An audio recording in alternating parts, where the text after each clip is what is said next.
Sveiki, mano vardas Noamas, aš esu žydų rabinas iš Izraelio. Žydas yra iš Judo giminės, kuri yra viena iš Izraelio genčių. Pakalbėkime apie 7 universaliuosius įstatymus, Nojaus įstatymus. Šie 7 įstatymai yra iš Toros, tačiau jie nėra tiesiogiai paminėti rašytinėje Toroje. Jie ten yra tik užuominoje. Aiškinimą šiems įstatymams galima rasti žodinėje Toroje. Žodinė Tora perduodama iš kartos į kartą. Nuo pranašo Mozės, ramybė jam, kuris gavo Torą iš Dievo ant Sinajaus kalno.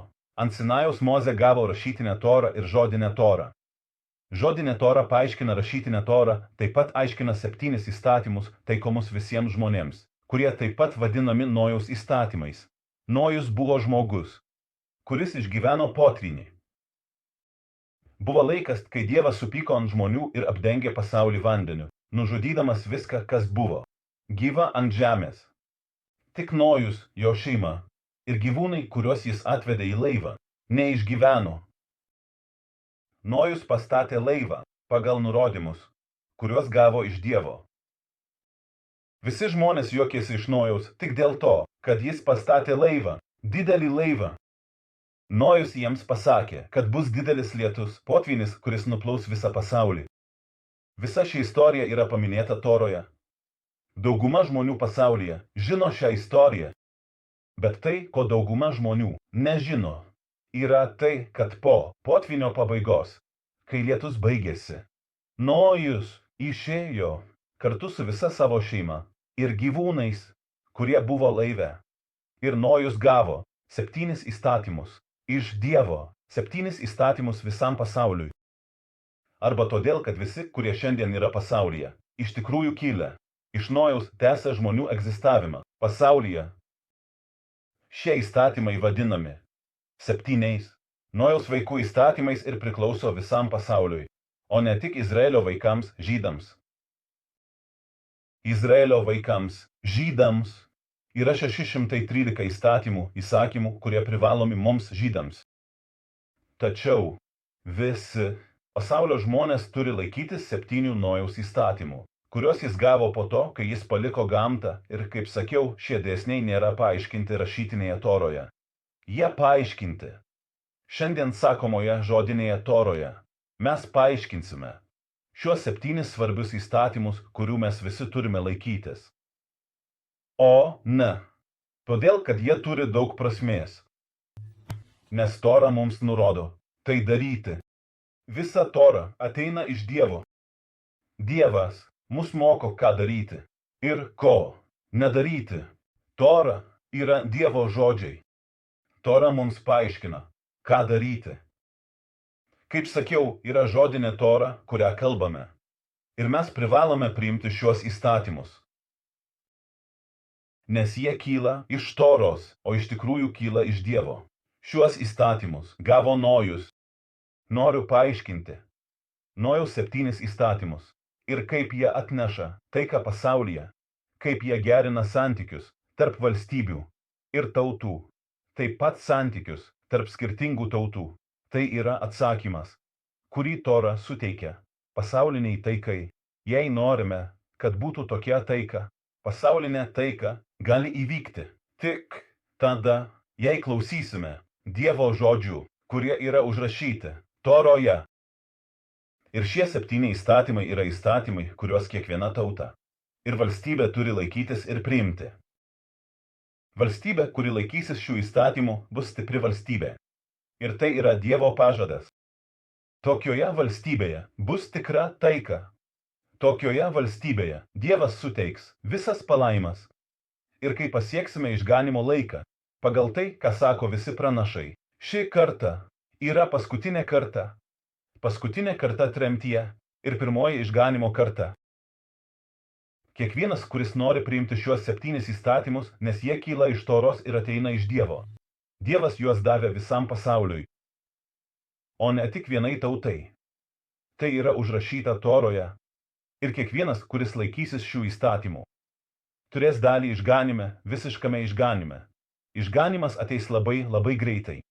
Šiandien noriu šiek tiek paaiškinti apie šiuos 7 įstatymus. Su didžiojo Dievo pagalba Pirmasis įstatymas. Negalima dirbti su stabais. Mes tikime tik vienu Dievu. Jis yra vienas ir nėra kito. Bet ką tai iš tikrųjų reiškia? Mes negalime piešti Dievo, aiškinti jo jokią formą. Dievas neturi formos, neturi kūno. Dievas yra kažkas, ko žmonės negali suprasti, koks jis didingas. Jei kas nors garbina stabą, arba jei yra žmonių, kurie tiki, kad yra žmogus, kuris yra Dievas, tai yra draudžiama. Šiandien yra žmonių, kurie tiki pinigų galią, savo pačių galią, ir taip pat siekti pinigų ir galios yra prieš Dievą. Yra žmonių, kurie persekioja savo geidulius, valgymą, gėrimą, malonumus, garbę ir dar daug kitų dalykų. Mūsų tikėjimas yra tas, kad yra vienas Dievas ir mes esame jo tarnai, o ne nieko kito. Mes galime tikėti Dievu, bet iš tikrųjų nežinome, ką jis galvoja. Ar žino?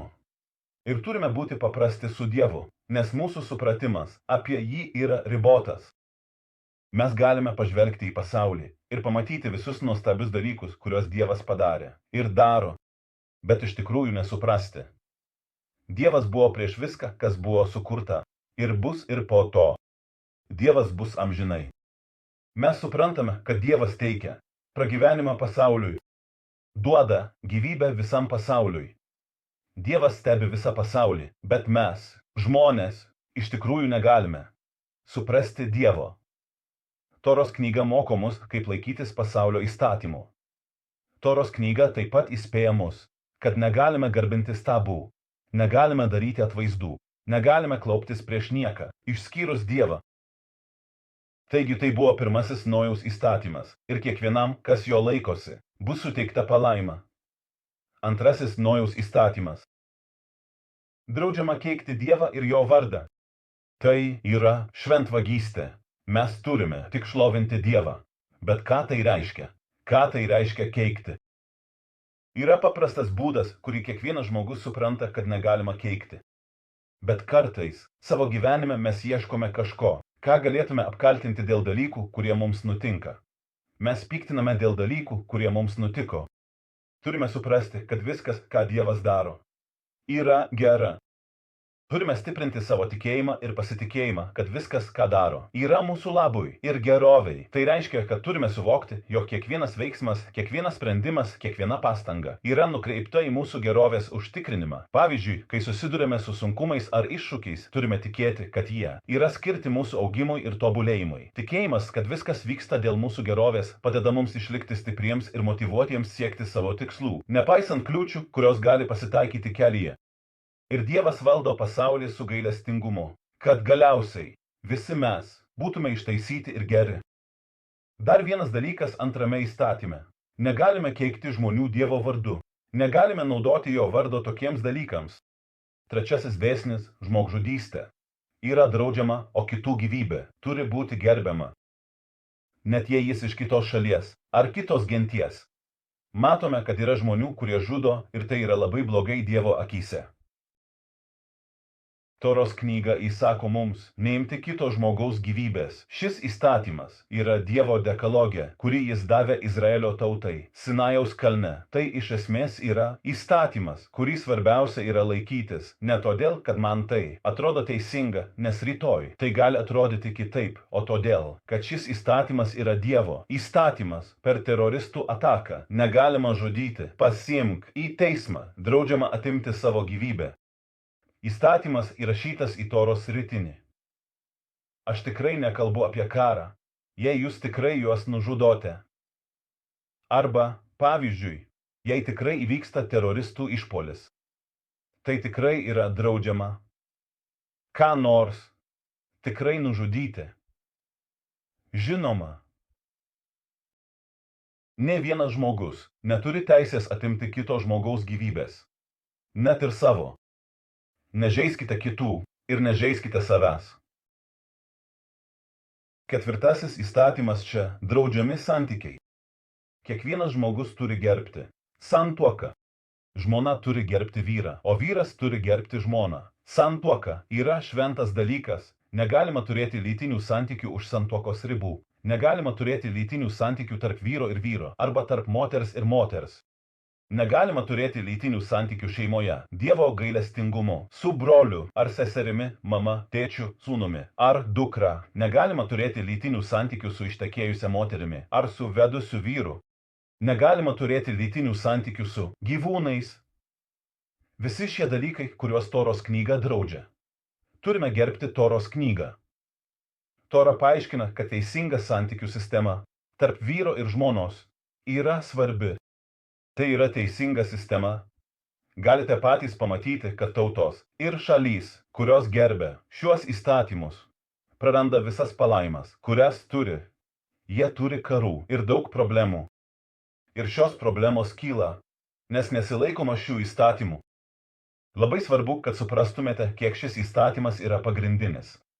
Tai yra kelias, kuris turi būti. Dievo kelias. 5. Nojaus įstatymas. Negalima vogti ir reikia gerbti kiekvieno žmogaus turtą. Jei kažkas priklauso mums, galime tai duoti kitam žmogui. Galime tai parduoti. Ir daryti su juo, ką norime, nes tai priklauso mums. Mes negalime paimti kažko iš kito žmogaus, be jo leidimo. Tokie dalykai vadinami vagystėmis. Toros knyga įsako mums nevogti. Šis įstatymas turi daug prasmės mums kaip žmonėms. Šis įstatymas taip pat pasirodo filme apie 10 įsakymų. Bet mes laikomės šio įstatymo, nes tai yra įstatymas, kurį mums davė Dievas, Toros knygoje. Ir mes neturime imti dalykų, kurie nepriklauso mums. Tai gali būti net labai mažas dalykas, kurį manome, kad neturi jokios reikšmės. Kažkas, ko net niekas nenaudoja ilgą laiką, ir sakykime, kad tikrai sutiktų leisti mums juo pasinaudoti, net ir pieštukas. Turime būti jautrus kitų turtui, prašyti leidimo naudotis jų daiktais. Negalima vogti, nieko iš nieko. 6. įstatymas – gerbti visus kūrinius, kuriuos sukūrė Dievas. Draudžiama valgyti gyvūną, jo nenužudžius. Ką tai reiškia? Negalime valgyti gyvūno, kai jis dar gyvas. Negalima atimti gyvūno organo ir valgyti jį iš jos kūno. Dievas leido mums nužudyti gyvūną ir valgyti jį. Dievas leido mums po potvynio valgyti gyvūnus. Prieš potvynį, prieš didžiąją liūtį, žmonėms buvo draudžiama valgyti gyvūnus. Ir visi buvo vegetarai. Pagal Torą yra būdas nužudyti gyvūną. Prieš jį valgant, jei tu iš Izraelio tautos, privalai laikytis šio būdo. Bet jei tu esi iš Izraelio tautos, tu tiesiog privalai nužudyti gyvūną prieš jį, valgydamas. Papildomas dalykas. Negalima virti gyvūno, jei jis dar gyvas. Jei ji dar nėra visiškai mirusi prieš virimą, negalima būti žiauriu ir valgyti jos. 7. įstatymas. Taisyklių sistema. Kiekviena tauta, valstybė ar gentis privalo turėti įstatymų sistemą. Dievas sako, kad kiekviena tauta turi sukurti įstatymų sistemą, pagal kurią ji gyvens. Be aiškių įstatymų pasaulyje bus daug nusikaltimų, daug karų, daug liūdesio, daug skausmo. Ir kiekvienas darys, ką nori. Kiekvienoje valstybėje privalo būti įstatymų sistema. Įstatymų sistema privalo būti gera, teisinga ir saugoti žmonės. Ir žmonės privalo laikytis įstatymo. Tai dar vienas įstatymas iš 7 Nojaus įstatymų, kuriuos turime laikytis. Jei norime, kad pasaulyje būtų tikra taika, turime klausytis, ką Dievas mums sako. Dievas sako, kad turime elgtis gerai vieni su kitais kaip bendruomenė. Tai viena iš pačių pagrindinių dalykų, kuriuos turime laikytis. Kiekvienas iš mūsų turi prisiminti, kad Dievas mus myli ir todėl davė mums įstatymus, kaip būti gerai žmonėmis pasaulyje, kurį jis sukūrė. Turime tai prisiminti. Kai laikomės šių įstatymų, mes jų nelaikome, nes tai atrodo logiška. Mes juos laikomės, nes Dievas to nori ir mes vykdome Dievo valią. Dievas mums apie tai sako, pasakoja mums apie tai. Jis sako mums, Dievas mums tai sako, Toros knygoje. Taigi, tai yra Nojaus įstatymai. Kiekvienas žmogus pasaulyje privalo laikytis šių įstatymų. Pagal Toros knygą. Tai yra įstatymai, kuriuos Nojus gavo iš Dievo po to, kai išėjo iš didžiojo laivo, vadinamo hebrajų kalba. Teba, Nojaus Teba. Ten Nojus išgelbėjo visus savo šeimos narius ir taip tęsė žmonijos giminę. Didysis lietus potvynis. Sunaikino viską, kas buvo gyva anksčiau žemėje. Tik Nojus, jo šeima ir gyvūnai, kurie buvo su juo. Išgyveno 7 įstatymai, kuriuos privalo laikytis visa žmonija.